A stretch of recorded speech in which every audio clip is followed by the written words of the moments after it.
Welcome to the Light Renegades. My name is Starr. For those that might find themselves here for the first time, please start at the beginning of this series. Otherwise, I don't think this channeling today will make much sense to you. You might want to start at the beginning of the Darkness series, where I'm talking a little bit more about how I find myself here. I'm channeling Aleister Crowley, who we call Crow. There is some lighter information. We do have some channelings from the Galactic Federation of Light. We do have some meditations, and also the Getting Started series with Anne Maria, my fellow Pleiadian sister, and she also does the Beyond Basics series too. So you might want to go ahead and check those out. But for those that are in real time, there's a lot going on over here, everyone. There has been a lot of distortion, confusion within myself today, and you know, a lot of things are incredibly out of my hands at this point, and everything is so divinely orchestrated that I'm just trusting where I find myself right now. And I didn't have much time with Crow today, and you know, I think that we've gotten to the point in the journey that I don't know how to word it. I've had a lot of things coming through over the past few days that have taken me by surprise. Yesterday, on the 22nd, was just, it was the most, I guess, out of the realms of the ordinary that this life has been yet for me, everyone. And there were so many synchronicities happen. I lost a portion of time that I just can't explain. And there was so much happening within myself and others around me too that were experiencing quite high levels of, just synchronicities and things just being completely out of the ordinary. I was completely surrounded by beings all day that I could see in my peripheral vision. And there's just so much happening all at once. I think I'm going to speak a little bit more at the end of this, because I think otherwise I'm not going to be able to make these things make sense. But bear with me today, everyone. I feel like I'm under a veil of something, and that's just where we find ourselves today, everyone. So bear with me, please. But the channeling today was called All About Love, and Crow started with, I promise to share about love today, although I'm finding it rather miserable. I've come to a point in my journey where I'm confused as to why exactly I became all that I despised in others. It's difficult to admit I wasn't in the full understanding of all that I was possessing. What you must understand is that there has been a fine-tuning to all of this, exactly where you find yourselves today. There are beings that have planned this pathway for such a long time. There was no other way for any of this to go. I regret to admit that I have seen the devastation, the destruction of your planet over and over and over again. The coming of the darkness, the coming of the end of times. My life was not all that it seemed to be. I spent so much of my life confused and unable to truly fathom why I was doing any of what I did. But back to love. It's a difficult thing to admit when one has lost the love of their life. I lost mine from a young age, my father. It would be something that would haunt me for the rest of my life. I was too young, I wasn't ready. Something inside snapped, and I think I never truly made it back. Within all my years, I was searching for an aspect of self, morphed into an understanding as simple as, I miss my father terribly and would do anything to have had him back.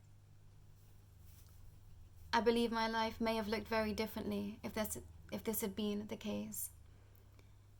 It may surprise some to note here that my father's passing was no coincidence. I had the makings of something special.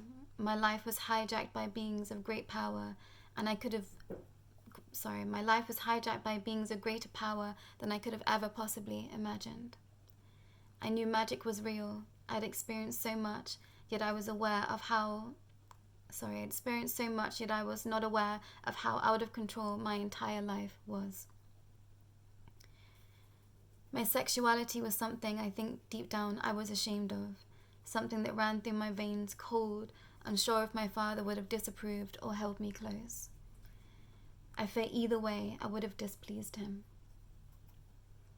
I knew in my heart my father would have wanted me to have settled down, to have had a loving family.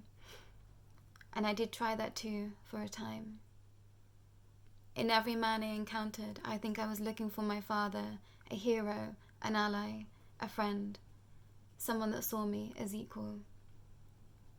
I knew that no one saw me the way my father did, and that was something that would break my spirit every single time. I used so many for sex, for their power, for their love of something about me that I think deep down they truly just despised. I know many just saw me as untrustworthy, unworthy in so many ways, and I know my heart was actually on the chopping board many times, and I think it all became part of the role I began to play. I'm not sure how else to put it. I wasn't me anymore. I decided whom I was going to play, and I did that.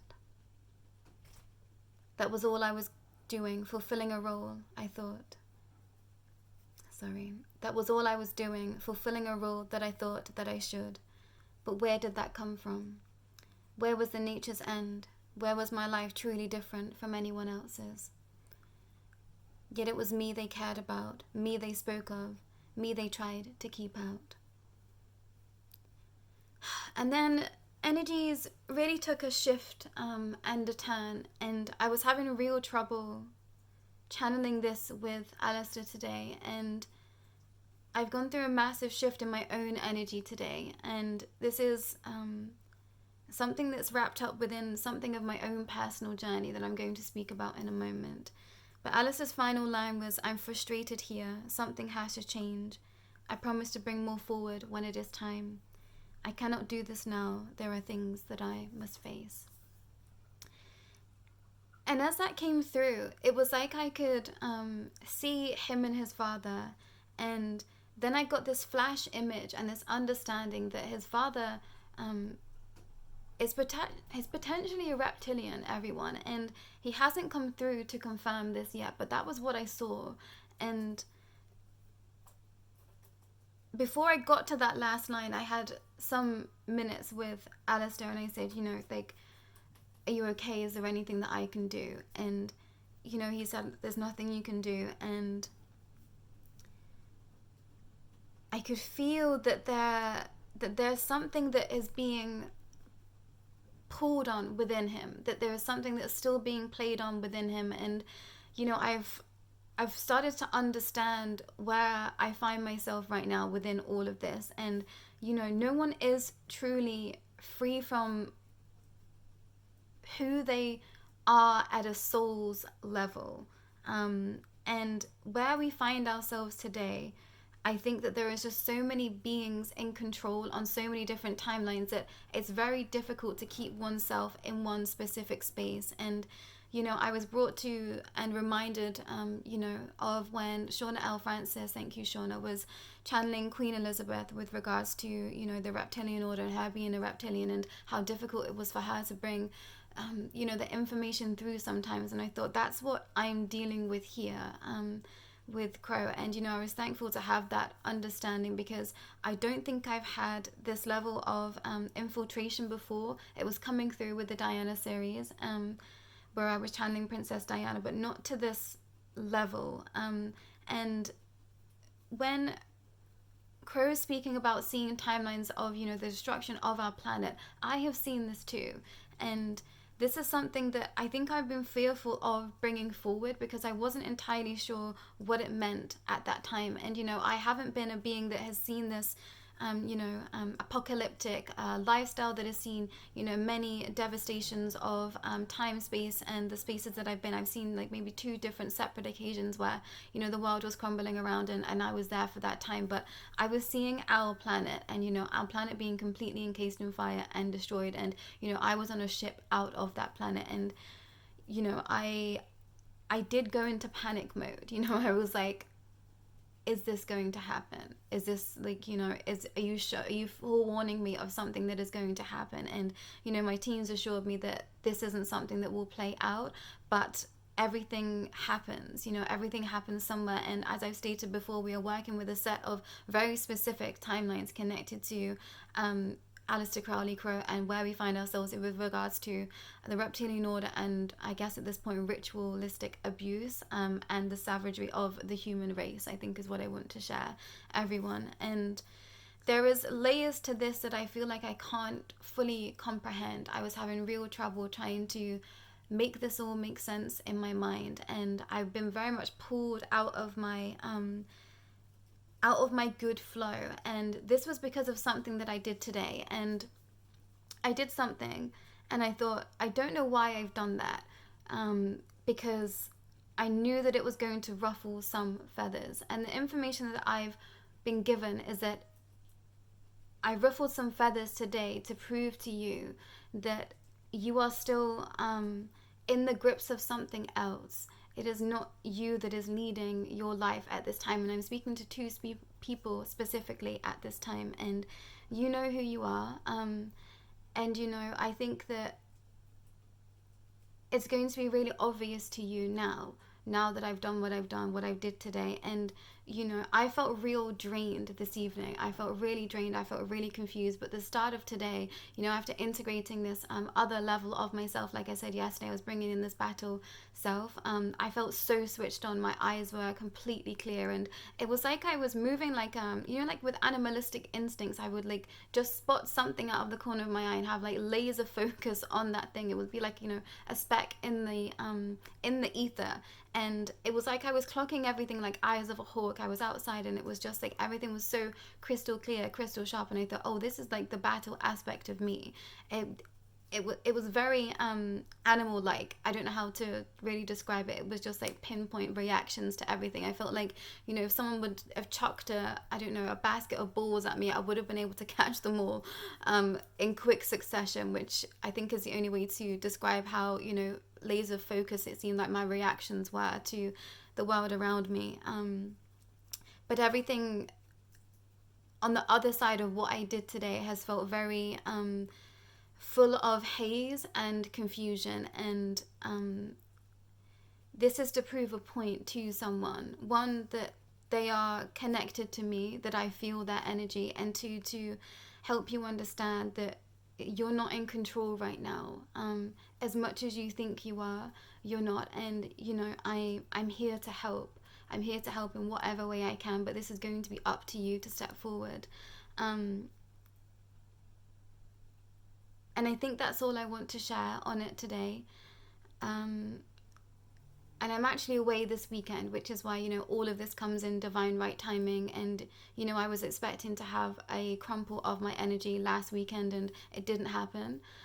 But everything has been moved so it can be, you know, in this weekend that I'm actually away and in nature, and I'm going to encounter some beings, some spirits that will be able to help me where I find myself right now in my journey, which is specifically why I'm going to this specific space. And, you know, it makes the most amount of sense to me. And yeah, I'm trusting in my teams at this time. I'm completely safe, everyone, by the way. But I think this is just something that is a stepping stone in the right direction in so many ways. But there's just a lot of aspects that need to come into the fine balance. I will be back next week. I've been guaranteed of that. But I think that there is spaces that Crow needs to get to for him to be able to bring everything forward. I was feeling such sadness from him today. Such... it was like a bubbling of disbelief and a tremoring of, you know, torment and torture, I think, somewhere. And I think it's a layer of anger that, you know, isn't full anger where he finds himself at a soul's level, but that's why I think it comes forward as frustration. I think it's a frustrated energy, and I was picking up on this energy, and it feels very you know, like kind of like back and forth, like stop and starty. I can't really quite describe it. And I think that's how he feels. He feels like his hands are tied, you know, and he says like something has to change. And I feel him wanting to make all of this change, but he knows that he can't, you know, run at this, which I think he wants to. And inherently by nature, I think he's just someone that likes fast change. And, you know, he wants to help now and help so many, but he knows that he can't just jump in. And actually it's going to take people stepping forward, asking for help, which I think he's finding frustrating. And I think this is where I'm finding some aspects of my life frustrating too, because I've been, you know, knocking at the same door for so long and I'm just not being heard. And I really hope that this goes in somewhere today. And, you know, I say this with the most amount of love, but you have to wake up to this. And I think that's all I've got today, everyone. Please do take care of self. Please make sure to be bathing yourself in divine Christ white light as much as you can, and saying the body and the blood of Christ is within me, and I dispel anything of a negative nature out of my being. But I'm going to be taken for some healing tonight, and yeah, I just had to sit in this energy so that I could come forward in this energy and share how I'm fragmented so that someone else can see this. But I think that's all for today, everyone, and I will be back after the weekend. So have a beautiful, beautiful weekend, those that are here in real time, and I will be back real soon. Take care.